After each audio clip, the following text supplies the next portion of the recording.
Battle for Kharkiv. The Battle of Kharkiv was a military engagement that took place from February to May 2022 in and around the city of Kharkiv in Ukraine. As part of the northeastern Ukraine offensive and eastern Ukraine offensive during the 2022 Russian invasion of Ukraine. Kharkiv, located just 30 kilometers south of the Russia-Ukraine border, and a predominantly Russian-speaking city, is the second largest city in Ukraine and was considered a major target for the Russian military early in the invasion.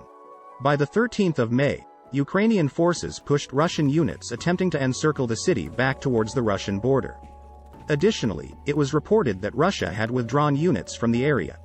The Institute for the Study of War opined that Ukraine had likely won the Battle of Kharkiv. However, bombardment continued, and by the 20th of May, Russian forces were again shelling Kharkiv city. As a result of the subsequent counteroffensive in the Kharkiv Oblast, Russian forces located close to the city were pushed back, resulting in significantly reduced pressure on Kharkiv. On the 12th of June, Amnesty International claimed it found the evidence of widespread use of widely banned cluster munitions by Russia, such as 9N-210-9 N-235 cluster bombs, and scatterable munitions that eject small mines that explode later in timed intervals. 4 months after the battle, Ukraine launched a major counteroffensive in September to recapture territories that were still under Russian control in Kharkiv Oblast. The significance of the battle and its importance has been compared to the Battle of Saratoga during the American War of Independence. Battle. Commencement of operations, the 24th to the 26th of February. On the 24th of February, Russian forces amassed in Belgorod crossed the border and began advancing towards Kharkiv, clashing with Ukrainian forces along the way. Pavlo Fedosenko, commander of the 92nd Mechanized Brigade, noted that explosions were heard outside his military unit at 4 a.m.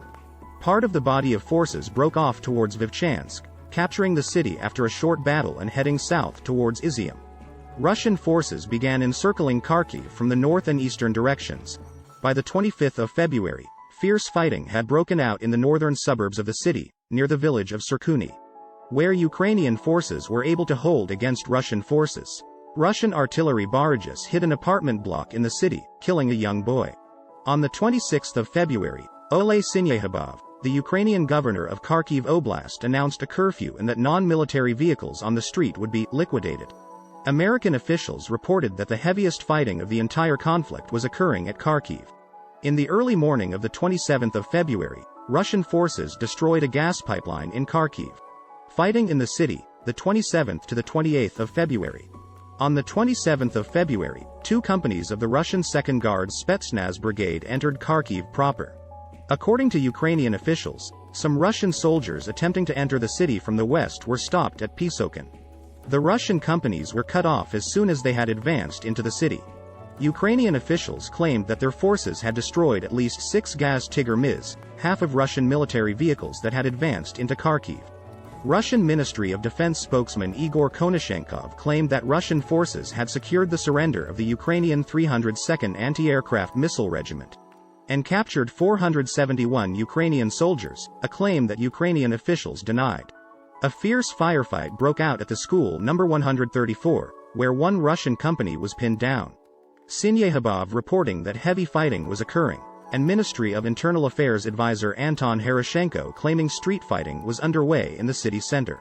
On the morning of the 28th of February, the Russian company broke out and rejoined the main body of Russian forces outside the city. Syniehubov reported that Ukrainian forces had regained full control of the city. He added that dozens of Russian soldiers had surrendered. Fedosenko stated that the Ukrainian forces drove the Russians out of the city, dug in, and that's it. 36.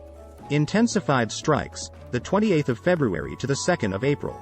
On the 28th of February, Heroshenko claimed that Russian rocket strikes on the city had killed dozens of civilians, while Syniehubov reported that 11 civilians were killed and dozens wounded. And Ihor Terikov, the mayor of Kharkiv, reporting that 9 civilians were killed and 37 were wounded. One of those killed was a 25-year-old student from Algeria, who was killed by a Russian sniper. Later on the 28th of February, Terikov reported that Russian forces were beginning to destroy electrical substations in Kharkiv, resulting in some areas of the city being disconnected from power, heating and water. He also added that 87 homes had been damaged in Russian shelling. It was also reported that the Malashov factory had been destroyed by Russian shelling. Later on the 28th of February, Human Rights Watch stated that Russian forces used cluster bombs in the Industrialny, Saltivsky and Shevchenkivsky districts of the city. Human Rights Watch noted that the use of cluster bombs is prohibited by the 2010 Convention on Cluster Munitions and that their use might constitute a war crime, due to the threat they pose to civilians.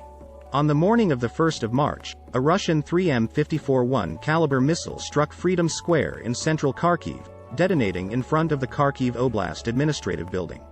The Slovene consulate was destroyed in the blast. An opera house and a concert hall were also damaged. At least 24 people were wounded and 29 were killed, according to the regional administration. The Biathlon Federation of Ukraine later reported that one of the Ukrainian soldiers killed in Kharkiv on the 1st of March was Yevgeny Malashov, a biathlete and former member of the Ukrainian national team.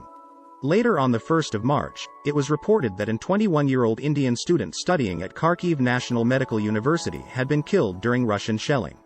The student was from the village of Chalageri in Karnataka. According to the local Indian student coordinator, he was killed by an airstrike in the morning while he stood in a lineup to buy groceries. Indian authorities later announced they had evacuated all Indian nationals from Kyiv as part of a wider operation. Of the 8,000 Indian students that were still in Ukraine on the 1st of March, around half were located in Kharkiv and Sumy, a member of the OSCE Special Monitoring Mission to Ukraine. Maina Fanina was also killed during shelling on the 1st of March. On the 2nd of March, Sinyehabov stated that at least 21 people had been killed and 112 wounded in the previous 24 hours. Russian paratroopers landed in Kharkiv and conducted a raid on a Ukrainian military hospital after an aerial assault on the city, leading to heavy clashes between Russian and Ukrainian forces. A local official later claimed that Ukrainian forces still controlled the hospital. The Kharkiv Police Headquarters, a military academy and the National University of Kharkiv were damaged by Russian shelling during the morning. Several residential areas were also struck by Russian missiles. Russian missiles later struck Freedom Square again, damaging the Kharkiv City Council building and the Držprom, in addition to some high-rise buildings. On the night of the 2nd of March, 2 missiles struck the headquarters of the Kharkiv Territorial Defense Forces. The Assumption Cathedral, which was being used as a shelter by civilians, was also damaged, along with the Catholic Church of St. Anthony. CNN released a report claiming that of all the 16 locations in Kharkiv targeted by Russian shelling that week, only 3 were non-civilian areas. The Security Service of Ukraine stated on the 6th of March that Russian BM-21 Grads were shelling the Kharkiv Institute of Physics and Technology, which houses a nuclear research facility, and warned it could lead to a large-scale ecological disaster. 89. The International Atomic Energy Agency stated the next day that the nuclear research facility had reportedly been damaged. But there was no radiation leak. Local emergency officials stated that at least 8 civilians had been killed in the shelling on the city overnight. The Azerbaijani consulate in the city was meanwhile severely damaged and the Albanian consulate was demolished. A rocket stuck in an apartment ceiling. On the 7th of March, the Ukrainian Ministry of Defense announced that Ukrainian forces had killed Russian Major General Vitaly Gerasimov, a deputy commander of the 41st Combined Arms Army. This claim later turned out to be untrue, as Gerasimov received the Order of Alexander Nevsky on May 23. Other Russian officers were also killed in the attack. Russian soldiers also killed 2 civilian volunteers at the Feldman Eco Park as they entered the animals' enclosure to feed them. Like, comment, share and subscribe to my channel.